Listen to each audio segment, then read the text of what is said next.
Se você presenciasse o passado e todos os traumas de alguém considerado um vilão, seu julgamento sobre ele mudaria? Pois em alguns casos talvez não existam vilões nem heróis, e sim apenas vítimas. Em Demon Slayer, os papéis de vilões e heróis são estabelecidos desde o começo da obra: caçadores de Onis e Onis. De um lado temos Ubayashiki e sua organização de caçadores, contando com a força dos Hashiras, e do outro temos Muzan e todos seus Onis, contando com sua força principal, os 12 Luas. Porém, a autora dessa história frequentemente induz seus espectadores a ver os dois lados da moeda. Diversas vezes a imagem que temos dos personagens muda drasticamente. Aquele que era visto apenas como um vilão maligno tem sua história contada, vemos seus traumas e, na maioria das vezes, um passado extremamente trágico. Que nos leva à seguinte pergunta: será que ele foi apenas uma vítima? E geralmente quem inicia essas reflexões é o protagonista. Tanjiro teve sua família inteira atacada por Muzan, porém ele presenciou algo nunca visto antes. Sua irmã, que se transformou em um Oni, manteve sua sanidade e ainda o enxergava como família. E isso tornou diferente a forma como ele vê os Onis, pois independente de qualquer coisa, todos já foram humanos algum dia. E diferente dos outros caçadores, Tanjiro demonstra empatia quando os elimina. E o primeiro exemplo disso vem na seleção final, quando nos é mostrado que o que parecia um Oni sem qualquer tipo de empatia, em sua essência era uma criança que estava assustada e em desespero, procurando por seu irmão. E temos vários exemplos seguintes a esse. Nos é mostrado a história do Inferior 5, Rui, que apenas era uma criança que foi manipulada por Muzan. Daki e Gyutaro, que foram vítimas da pobreza, julgamento e desigualdade. Entre outros Onis que nos é mostrado seus passados, todos trágicos de maneiras completamente diferentes. Porém, acredito que o melhor exemplo que podemos usar para entender a perspectiva de um vilão é Akaza, o Superior 3. Um personagem que de início é extremamente odiado por tirar a vida de Rengoku, mas tudo muda quando aparece novamente e em meio à sua batalha contra Tanjiro e Tomioka, vemos suas lembranças de quando ainda era o humano Hakuji. Um pai doente, pobreza e remédios caros.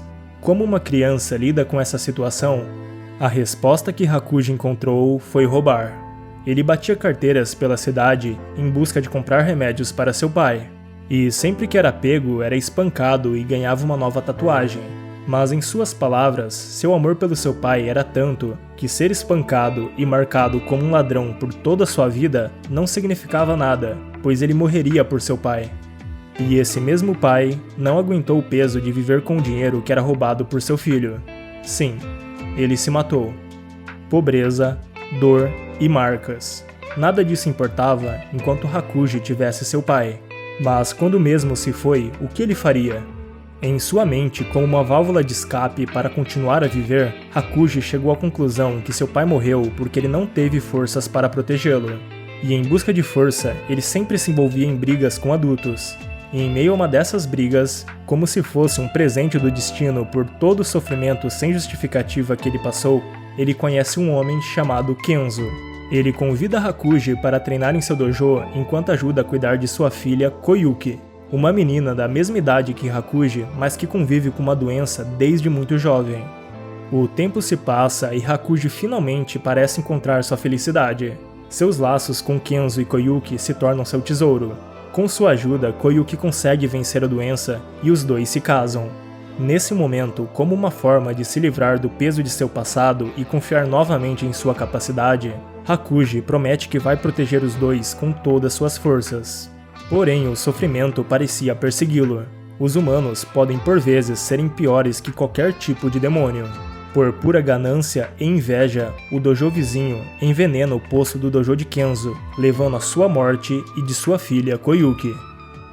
Uma chacina é o que melhor descreve o momento seguinte a isso. Hakuji mata todos os 62 membros do dojo vizinho, e novamente ele chega à análise que tudo isso aconteceu pela sua falta de força, pois ele não teve forças para cuidar de seu pai, não teve forças para proteger sua esposa e seu mestre, e devido a toda essa sua falta de força, foi consumido pelo desespero, sujando de sangue o estilo de seu mestre em prol de vingança. E quando transformado em Oni, todos esses pensamentos criaram Akaza, uma máquina de matar que apenas queria ser o mais forte. Sua busca por força era maior que qualquer coisa. Mas mesmo assim, ele não se alimentava de mulheres, pois em seu interior a imagem de Koyuki ainda permanecia, mesmo que fosse de forma inconsciente. E em sua batalha contra Tanjiro, a casca chamada Akaza se desfaz. Lembrando de seu passado, de seu pai, mestre e sua esposa, Hakuji consegue dizer um adeus digno a esse mundo em que tanto sofreu. E essa história catalisa muito bem a ideia que a autora quis transmitir em sua obra. Um ato maligno sempre será um ato maligno, porém, muitas das vezes ele é compreensível por um passado trágico, e só conseguimos entender isso quando vemos da perspectiva do vilão.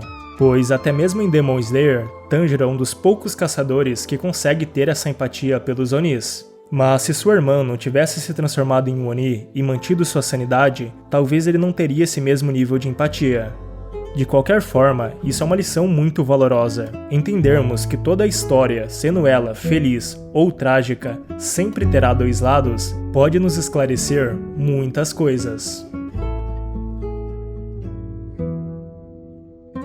Muito obrigado por assistir a esse vídeo. Convicções é um novo projeto no qual trarei personagens e obras nos quais podemos nos inspirar. Sendo um novo projeto, ficaria muito agradecido com o seu gostei e sua inscrição. Muito obrigado!